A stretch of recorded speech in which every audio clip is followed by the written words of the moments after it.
K1 community, Jeff Wiggum. Good evening. Little Acts 18. I'm going to try to roll, but at the same time, there's a faster way to read it than listen to me read it and talk about it. So this is really for somebody who just, wants to hear somebody talk about Acts 18. A little bit different of a commentary. But with no further ado, let us continue. Which means actually, let us start. Okay. Let's, man, I hate my face being up there, even though I got plenty of room. We're just going to go with it for a minute, and then I'm going to drop. Let's okay, we're Acts 18, right? So let's take a minute and breathe and look back. I mean, wait, where are we running off to? We got time. I've got time at least, and I'm really doing this for my benefit or just because I feel like I need to. So maybe it's for one or two people. I don't know if anybody will listen for an hour to me ramble. This is sort of timeline. You know, we're out here 2000 ish. G's back here around 30. These guys are working here shortly thereafter that. So this is where Book of Acts is rolling here, first century. And then you got the whole BC, all the way back, a couple thousand years. You know, the other side of the cross is Abraham from us, equidistant. So that's sort of where we are. Reformation, Crusades, right? Some Dark Ages, some Jesus, early Christianity sweeps the country. Up here we got the whole Islam thing cranking up.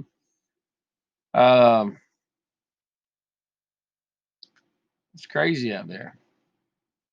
And so back here, you know, you got the Greek Empire. That's little Alexander the Greek. And why I mentioned that? Because that's sort of where we are. We're in Greece a lot during this Acts 18. Greece, Turkey, and this sort of area, so the Greek Empire, but the actual Romans are sort of jamming in here, you know. And they basically control the whole perimeter of the Mediterranean and more. But the Old Testament was sort of sealed up back here. And then lots of other stuff happened. So this is sort of where we are in time. That's where we are in space. All right. You got the world. So we got this whole Euro thing. So we're about right here. Of course, we're sitting over here. And then you got, a little closer in on the African thing. This from Flat Earth people. What's up? You got a little bit of that. And then, of course, we're dealing with this area in specific. This is where all the actions happen, north and west. We hadn't gotten to Italy yet. We're drifting over here, though, and we're going to wrap up second missionary journey in 18. All right. So without any further ado, let's get rolling. I'm sure I'm covering something up. I thought this floating head. I'm going small, people. Okay, so let's get a little perspective. So this is the world we're talking about. We are now moving over here in Greece and all this sort of stuff, right? This is the modern world, right? This is the Grecians. These are the Hellenists. These are the this is philosophy and all kinds of moderny things. Even though it's travel, but this is not.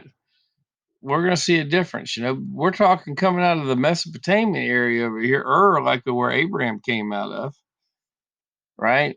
And the Tower of Babel, all this kind of Fertile Crescent, right? Mesopotamia. This is a different story than Greece. They got these old gods, an old nasty cow idol and stuff, and all kinds of. I'm tired of saying their names too. Old stuff we've talked about in the past. the old city, like that might be right there with ziggurats and pyramids and Egyptians and Molech and well, what gonna say their names? All the stuff that was actually mentioned already in Acts. Star of Remphan, bad stuff, fallen angels, unclean spirits, have a very Middle Eastern sort of vibe to all that sort of stuff. These new cultures, even this, man, even these are Masons, of course, but you look at this and you just get the feel of all this old, you know, Jewish mysticism is what it really is, because that's the oldest book. It ain't about Gilgamesh and King tablets and all these sort of things. It's the Bible goes back. It's the one that predates all of it. And so all this stuff is reaching way back to that. Way back to that stuff. But we're in Greece, so we got a different vibe going on. Right? These guys worshiping Zeus or whoever at altars and this and that. Same kind of stuff. It's much more like our world because we got these statues all around us right now. These guys are all in our movies right now. Right? This is contemporary. Right? This is just sitting in our harbor.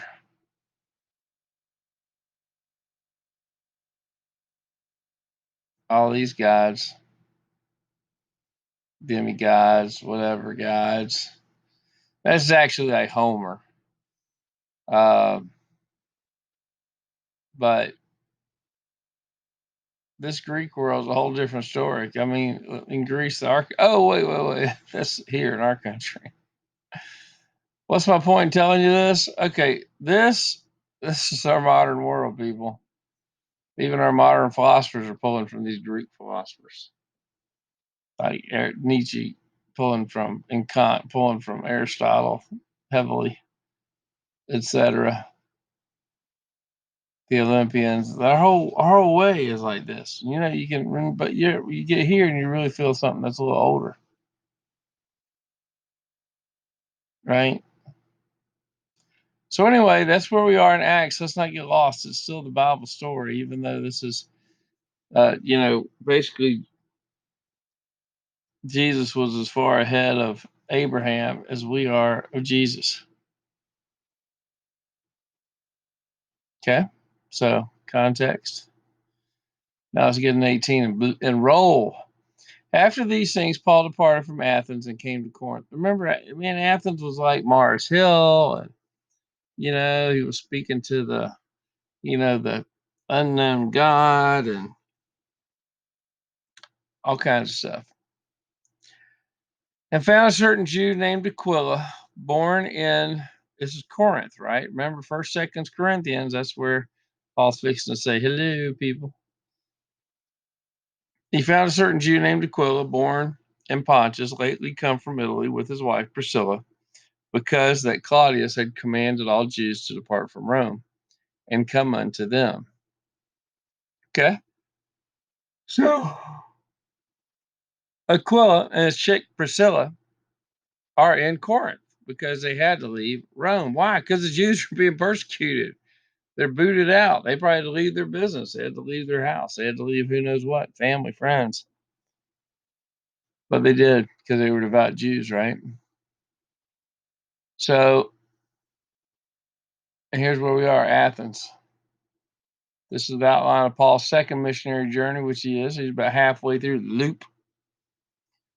I think he's much more than halfway through the time. So again, I already sort of showed you guys that. So 18:3. And because Paul was of the same craft as Aquila and Priscilla, he abode with them and wrought, for by their occupation they were tent makers. Okay, so here is Paul tent making for sure. Did Paul make tents along the way? Sure, he probably did, I would imagine, or something that's related. Also, I've heard other people say it wasn't tent makers, it was something else makers, but some fabric thing. That doesn't really matter to me. But the point is, well, sure, I'm sure Paul did all kinds of things as he went along. But here it seems like was what he did along the way. And he reasoned in the synagogue every Sabbath and persuaded the Jews and the Greeks. And when Silas and Timotheus were come from Macedonia, Paul was pressed in the spirit and testified to the Jews that Jesus was Christ. And when they opposed themselves, so let me get this straight. Paul was there for a minute. Okay. He was here for a minute. But when his buddy showed up, Paul was pressed in the spirit and he testified to the Jews that Jesus was Christ. Did he not testify to it before? And when they opposed themselves and blasphemed, he shook his raiment and said unto them, your blood be upon your own heads. I am clean. From henceforth, I will go to the Gentiles. So he told the Corinthian Jews in the synagogue later. This one about them chasing them off, but I think these Lego ones are really supposed to be like Peter and Paul. And he departed thence and entered into a certain man's house named Justus, one that worshiped God, whose house was joined to the synagogue, hard joined. So he's like, I'm leaving this synagogue. Boom. I'm going to the Gentiles. But I'm going right next door. Yeah. Justus sounds like a Greek, kind of name to me, a Roman-esque. And Crispus set hard. And Crispus, the chief ruler of the synagogue, believed on the Lord with all his house, and many of the Corinthians, hearing, believed and were baptized. So he is out of the synagogue, and he is to the Gentiles, which have to be right next door. And now lots of people are believing in Corinthians, hence letters to the Corinthians, which are some awesome. I mean, really, there's some powerful stuff, obviously, in that. Then spake the Lord to Paul in the night by a vision. Okay, so now it's Paul being spoken to by the Lord. It doesn't say the Spirit, it says the Lord by night vision. Be not afraid, but speak, and hold not thy peace. So he's like, all right, Paul, step up. This is right after he said, I'm not talking to you guys anymore. Right? I'm going to the Gentiles. So is Jesus saying, don't worry about those Jews. Go tell them anyway. Or is he saying, just go tell anybody and everybody? Let's read on and find out. For I am with thee, and no man shall set on thee to hurt thee, for I have much people in the city. That's fascinating. So Paul's not there long. And he's saying that he has many people in this city. Well, who are these people? Devoted Jews are people that worship God, right? Like the guy we just read about. Interesting. Paul's getting there like, hey, I got a new word. And God's like, hey, man, I got plenty of people here. Well, they still need the new word. It's interesting. Let's see. And he continued there, and Paul continued there a year and 6 months, teaching the word of God among them. Dude, he was there a minute. That's a year and a half hanging with the Corinthians. And when Gallio was the deputy of Achaia, the Jews made insurrection with one accord against Paul and brought him to the judgment seat. So he's been there teaching a year and a half. The Jews finally are come against him altogether, and they take him to court because Gallio was the man, saying, this fellow persuadeth men to worship contrary to the law. And when Paul was now about to open his mouth, Gallio said unto the Jews, if it were a matter of wrong or wicked lewdness, O ye Jews, reason would that I should bear with you. I put this in here because Gallio is giving them a beatdown. But if it be a question of words and names and of your law, Jews, look ye to it. For I will be no judge of such matters. And he drave them from the judgment seat. He drove them out of the judgment seat, man. This is Gallio beating down the Jews right here, beat down. Then all the Greeks took Sosthenes, the chief ruler of the synagogue. So they took the chief Jew dude and beat him before the judgment seat. And Gallio cared for none of these things, those things. Here's a picture. It's terrible. Some bunch of teenagers beating somebody up. But they beat down the ruler of the synagogue. It reminds you of those people who tried to cast out the evil spirit. But the spirit said, I don't know you, and jumped on the people. The sons of Sceva. 18, and Paul, after this, tarried there yet a good while. So he's already a year and a half. Now this is going on. Now he's still there a good while. And then took his leave of the brethren and sailed thence to Syria, and with him Priscilla and Aquila. Okay, so now Priscilla and Aquila are going with him. What are they going to find? Better tent making territory? That's what. Having shorn his head in Caesarea, for he had a vow. Let me tell you, that was sarcastic because he is not, they are not going to go make tents. And he came to Ephesus and left them there, but he himself entered the synagogue. Okay, so he gets to Ephesus, draws Priscilla and Aquila, and he goes in the synagogue and reasoned with the Jews. And when they desired him to tarry longer time with them, he consented not. But he's like, nah, I got to get out of here. Later. But bade them farewell, saying, I must by all means keep this feast that cometh in Jerusalem. Okay, so that's where he's going. But I will return again unto you if God will. And he sailed from Ephesus. And when he had landed at Caesarea, right, now it's back in Israel, and gone up and saluted the church, he went to Antioch. Okay, so he came down to Caesarea,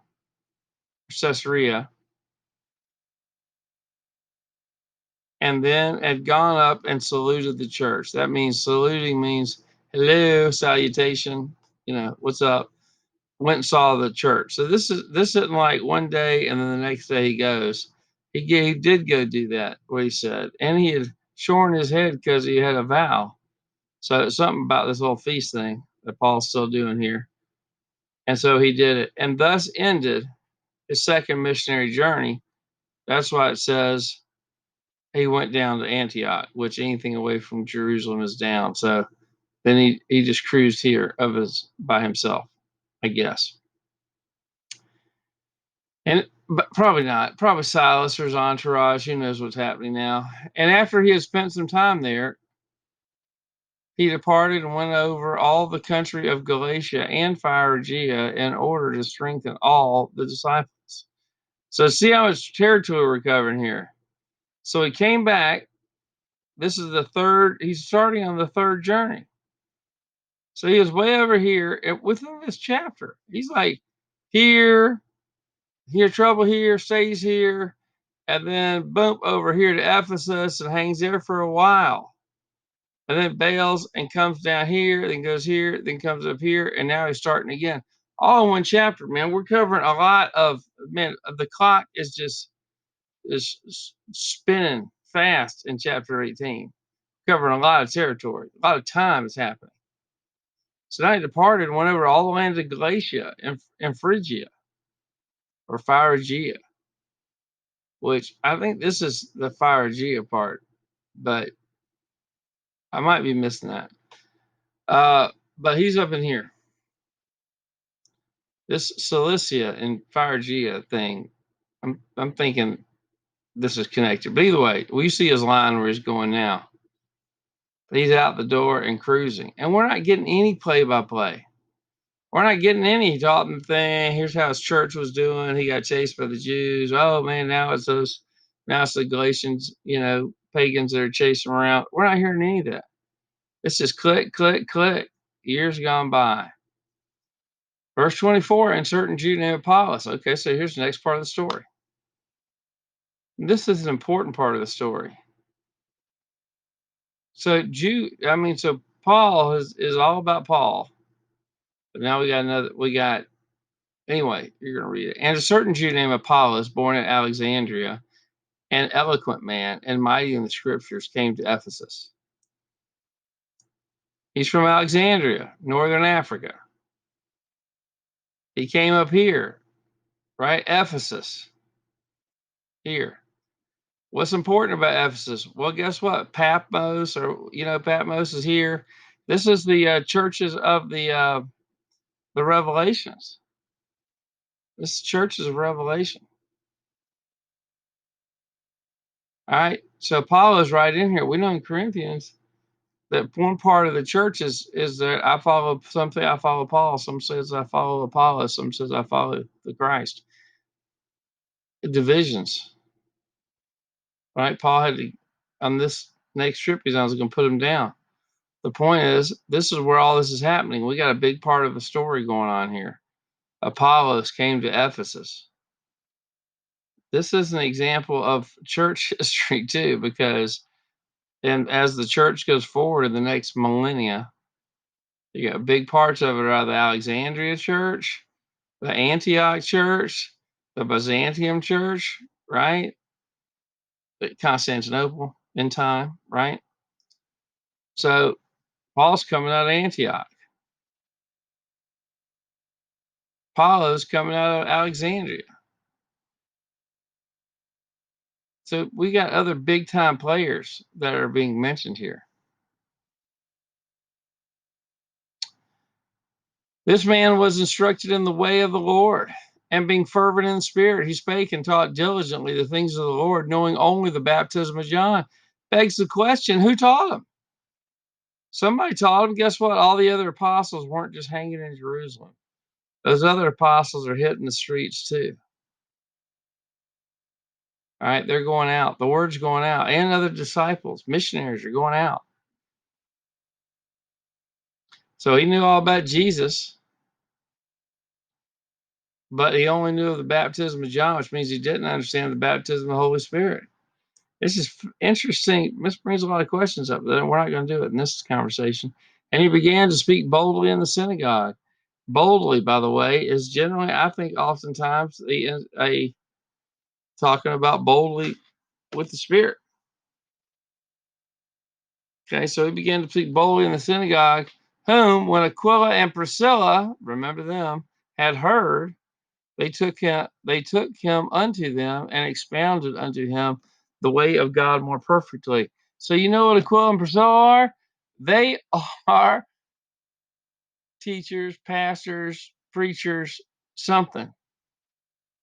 And it didn't say Aquila, the man, expounded. It said they, the man and the woman. Her name is mentioned over and over again. You cannot wipe out the woman's role out of everything, because here's Priscilla, and guess what? Apollo is a dude, and it said they. That means Aquila and Priscilla. They took unto them and expounded. That means Aquila expounded and Priscilla expounded unto him the way of God more perfectly. See?